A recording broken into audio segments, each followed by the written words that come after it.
Olá, eu sou o Vinícius, editor do AFIA Pad Papers, e hoje estamos aqui, você está nos vendo, para falarmos sobre um tema muito importante na prática pediátrica e nas provas de pediatria, seja de residência, do R+, do TEP, o que seja, concursos públicos, que é a reanimação pediátrica. Então, vem comigo.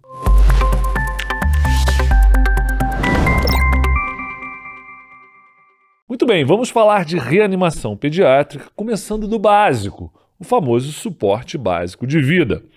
E dentro disso, é importante a gente falar da morte súbita do lactente, a prevenção, o que falar sobre a morte súbita do lactente.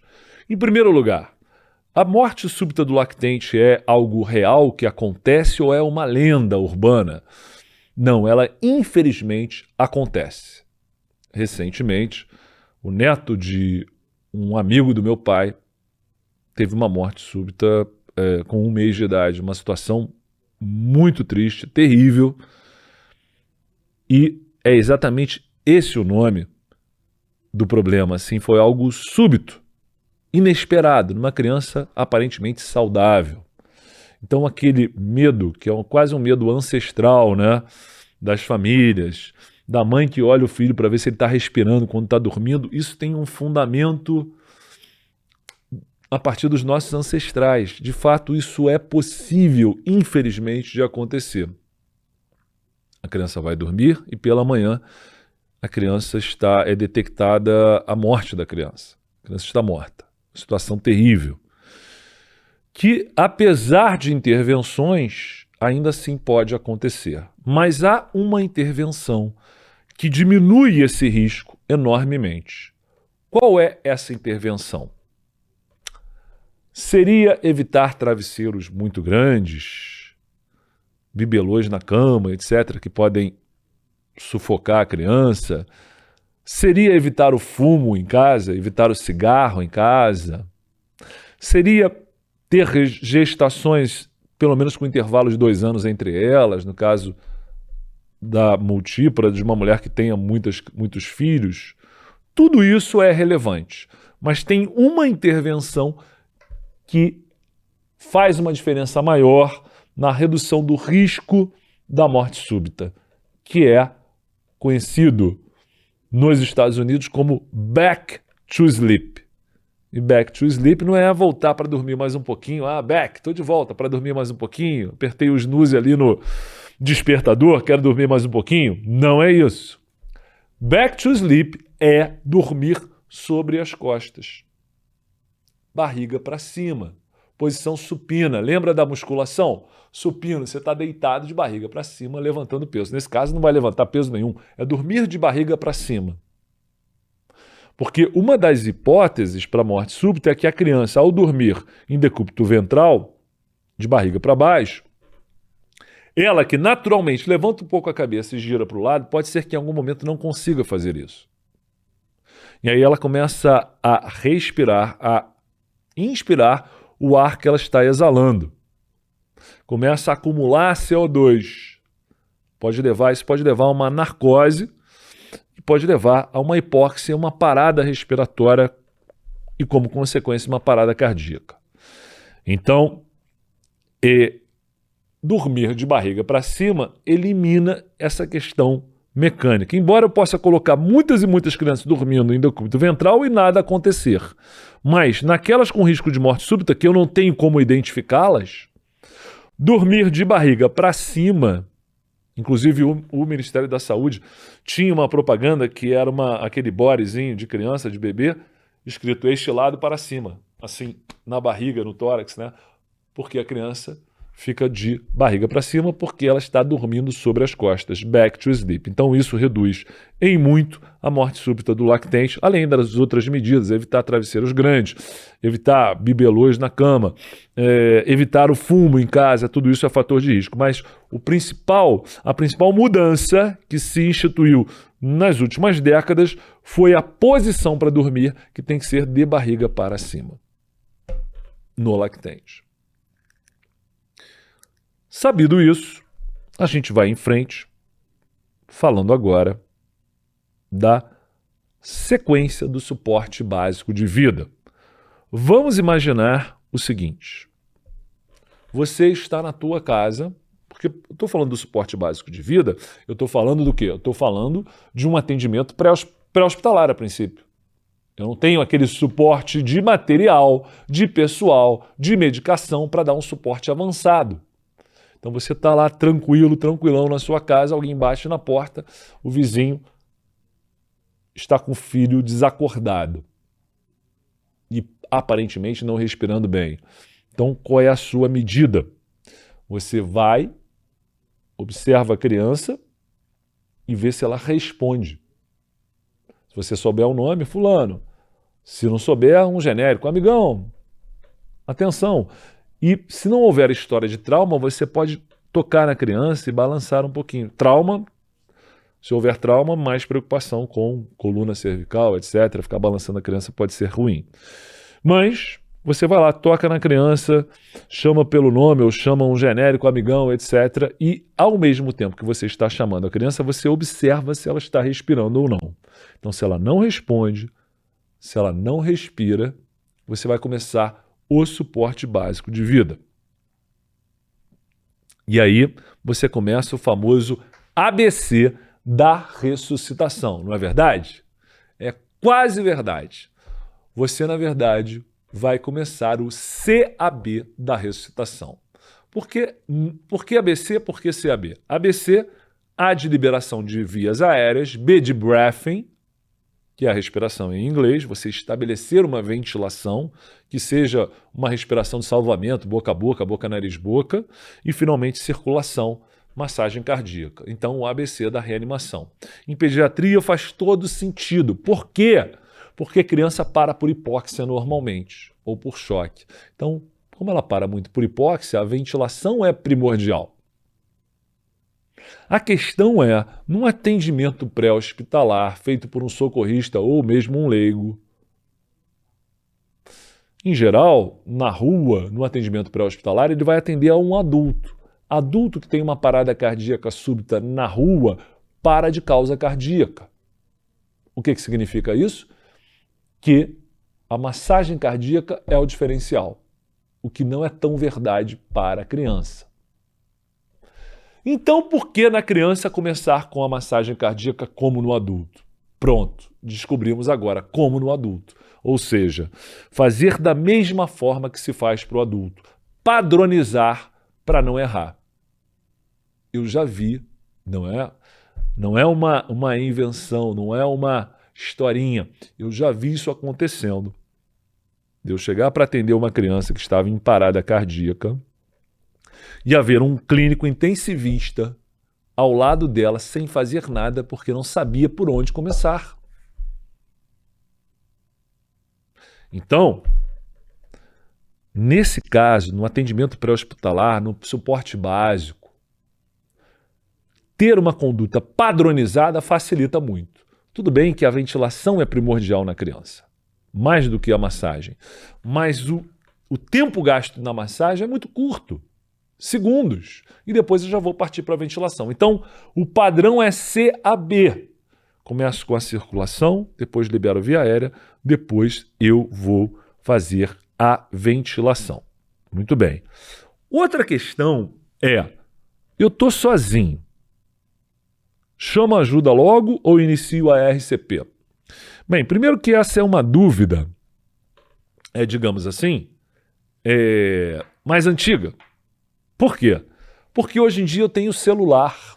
Eu, você, todo mundo tem um celular a princípio. Então eu começo a reanimação e ao mesmo tempo boto no Viva Voz e ligo para a emergência, para o suporte do bombeiro, que vai vir com uma ambulância equipada para eu mudar o patamar do atendimento para um suporte avançado. Então, ao mesmo tempo que eu estou prestando assistência, eu chamo ajuda. Então faço de maneira concomitante. Mas quando eu não tinha o celular e essa disponibilidade de chamar ajuda ao mesmo tempo que eu presto socorro, numa criança, considerando que a parada é consequência de um choque, de um processo de hipóxia, é um processo que vem acontecendo ao longo das horas, A minha prioridade é ventilar. Essa criança para em assistolia. Eu tenho que massagear. Mas não é uma criança que para por arritmia. A não ser que tenha sido um evento súbito acontecido durante uma prática esportiva. Aí, nesse caso, na era pré-celular, eu tinha que chamar ajuda primeiro, antes de começar a reanimação, porque era importante eu já sinalizar que alguém procurasse me trazer, ou encontrar alguém que pudesse me trazer, um desfibrilador. Porque quando há uma parada súbita, uma criança que estava bem e que durante uma atividade física tem uma parada súbita, a arritmia é a primeira opção. Mas no dia a dia da criança, no dia a dia, a criança para mais por hipóxia. Então é um processo que vem acontecendo. Tanto que uma intervenção mais precoce, um suporte ventilatório antes da parada cardíaca tem um resultado muito melhor. A gente consegue entender que está acontecendo alguma coisa errada ali. A melhor suporte não é aquele que é dado durante a parada cardíaca, mas previamente a ela para evitá-la. Essa é a ideia. Mas voltando na história, chamar ajuda antes ou depois, se eu não tivesse o celular para fazer uma chamada concomitante à minha prestação de assistência, numa criança que não teve uma parada súbita, que o processo foi acontecendo aos poucos, eu primeiro presto assistência por 2 minutos e depois eu ligo e chamo ajuda. Numa parada súbita, num evento súbito durante uma prática esportiva, chamo ajuda primeiro e depois eu presto assistência. Mas hoje em dia eu faço tudo junto ao mesmo tempo, como diz o outro. Então não tem problema. Muito bem, eu falei que eu vou começar pela circulação. E para isso, eu tenho que identificar se eu tenho que fazer massagem cardíaca ou não. Como identificar se eu tenho que fazer massagem cardíaca ou não? Checar pulso. E aí tem a regrinha seguinte: lactente, checa o pulso braquial. Criança, checa o pulso carotídeo ou femoral. Mas espera aí, quem é que eu estou chamando de lactente? Quem é que eu estou chamando de lactente? Muito bem. Lactente em pediatria é aquela criança até 2 anos. Para fins de reanimação, eu vou dividir de outra maneira, diferente. Lactente vai ser aquele até 1 ano de idade e a partir de 1 ano eu vou chamar de criança. Então, lactente até 1 ano, criança a partir de 1 ano. Beleza? Beleza. Então, no lactente até 1 ano, pulso braquial. Na criança maior que 1 ano, carotídeo ou femoral. Feito. Não tem pulso. Quanto tempo eu vou dar de tolerância para achar esse pulso? 10 segundos. Não tem pulso ou tem frequência cardíaca menor do que 60 e uma perfusão inadequada, ou não tem pulso, ou tem perfusão ruim, frequência cardíaca menor que 60, começo massagem cardíaca externa. E aí eu tenho uma técnica de massagem que é diferente no lactente e é diferente na criança. Vamos lá. No lactente. No lactente eu tenho 2 técnicas principais.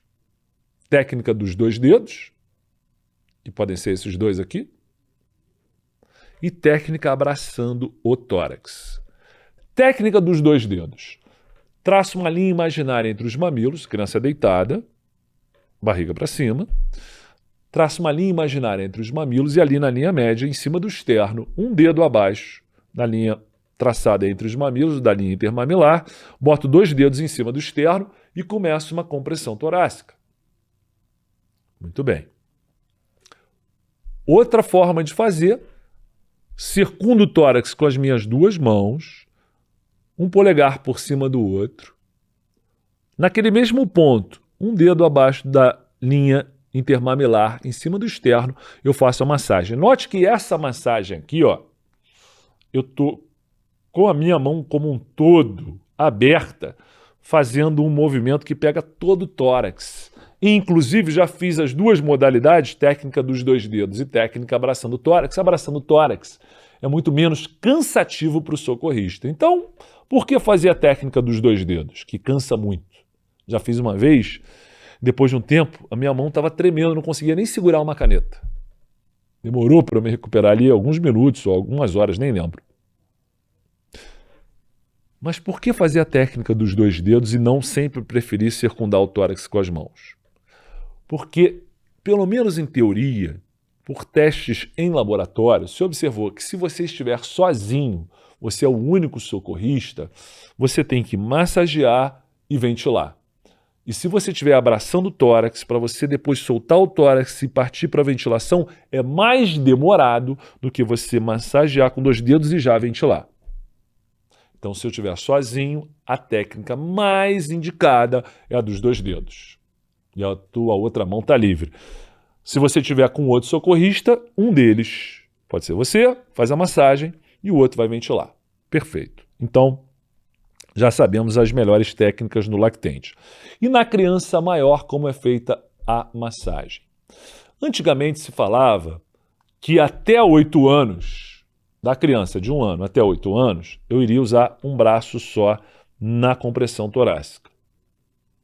Hoje em dia, usar os 2 braços não precisa ser a partir de 8 anos, depende do teu tamanho como socorrista e do tamanho da criança. Então a idade não é mais um grande diferencial, mas a princípio na criança menor eu vou apenas com um braço. Vou ali no apêndice tifoide, palpo o apêndice tifoide, um dedo para cima, eu vou botar a minha mão aberta, né?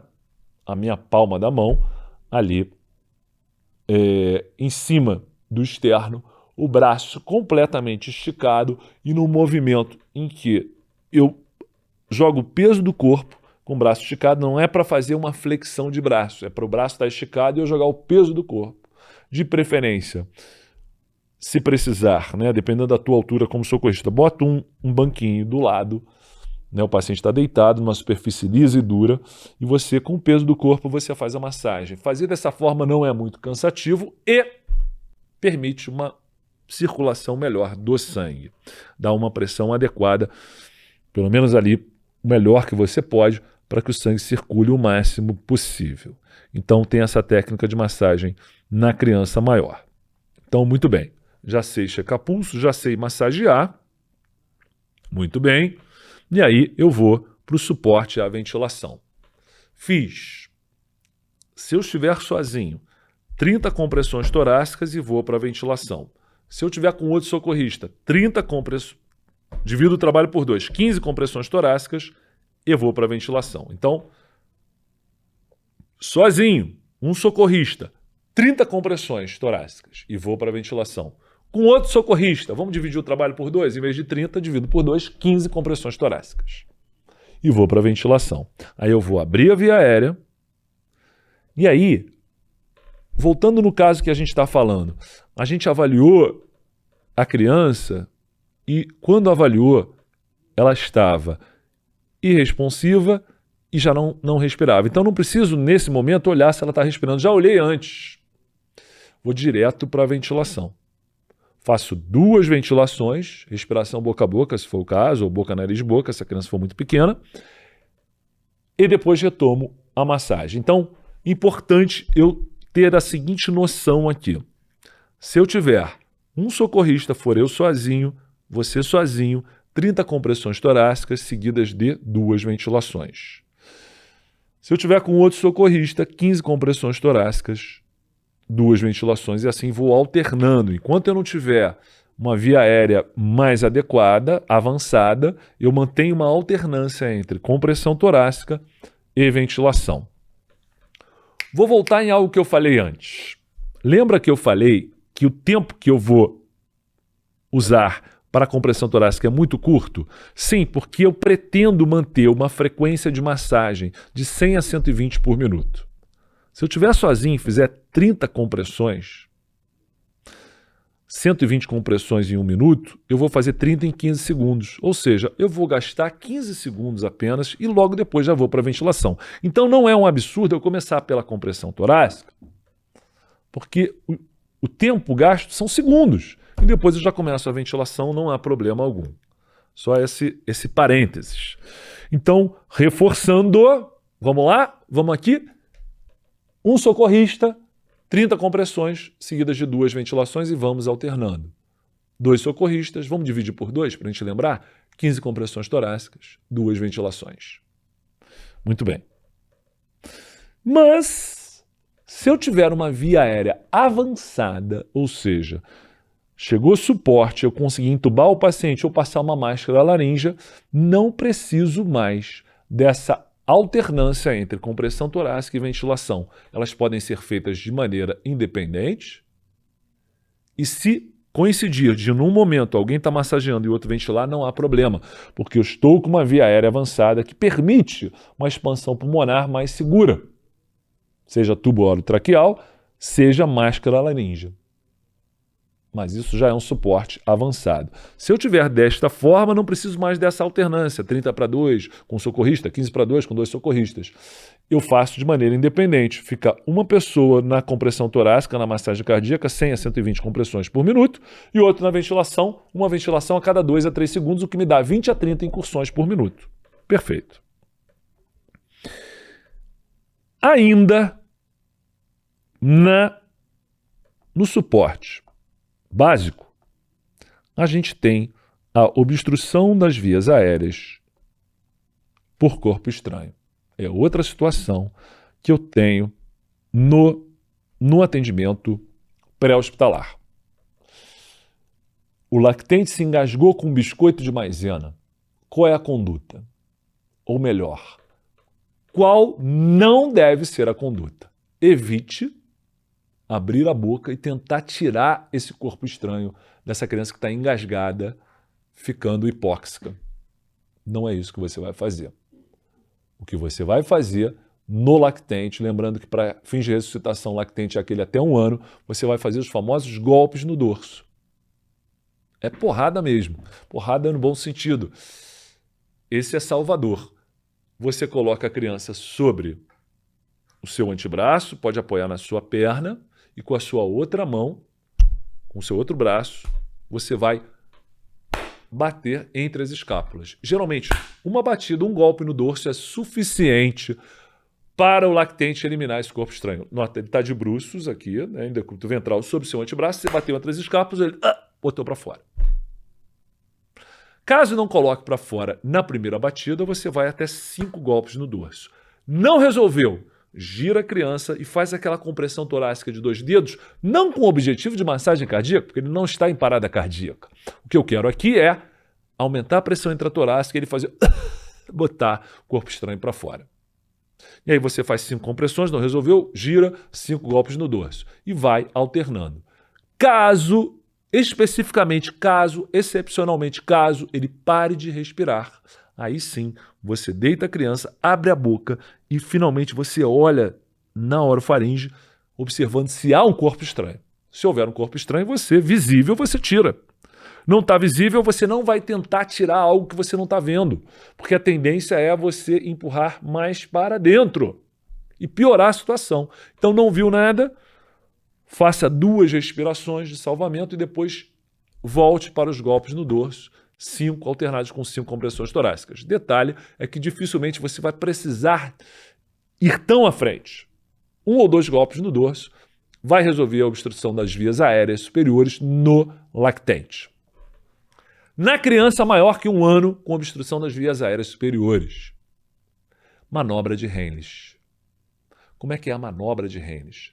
Entre a cicatriz umbilical e o apêndice tifoide, bem na linha média, entre 1 e 8, você bota uma mão fechada e você está atrás da criança, de lado aqui, atrás da criança, você com uma mão, você bota uma mão fechada entre apêndice tifoide e cicatriz umbilical e com a outra você abraça essa mão e puxa na tua direção, você está atrás da criança, puxa na tua direção para dentro e para cima. Uma vez um aluno falou, como se fosse um J, professor. Falei, exatamente, para dentro e para cima, até que ela elimina o corpo estranho. Não caia na tentação de abrir a boca, tentar tirar corpo estranho. Não, a não ser que a criança pare de respirar. Aí você vai deitá-la, abriu a boca, viu um corpo estranho, tira, não enxergou nada, ventila 2 vezes e volta para o Henles. E aí a criança está deitada, fica sobre ela cavaleiro, mesma posição, a cavaleiro, mesma posição, entre apêndice tifoide e cicatriz umbilical, uma mão por cima da outra, para dentro e para cima. Manobra de Henles na criança maior. Uma pergunta que pode surgir é, posso fazer manobra de Henles no lactente? Não deve. No menor que 1 ano, não deve. Seria muito difícil? Talvez não. Pega uma criança, imagina aqui um exemplo, pensa numa bonequinha, teu filho lá, uma bonequinha, né, de plástico, bota aqui no colo, você vai ver, ou mesmo uma criança. Não é tão difícil assim esse posicionamento. E aí, uma mão fechada entre apêndice tifoide e cicatriz umbilical, aí já começou a complicar, o tamanho da barriga não é tão grande, minha mão é muito grande. O que vai acontecer nessa manobra?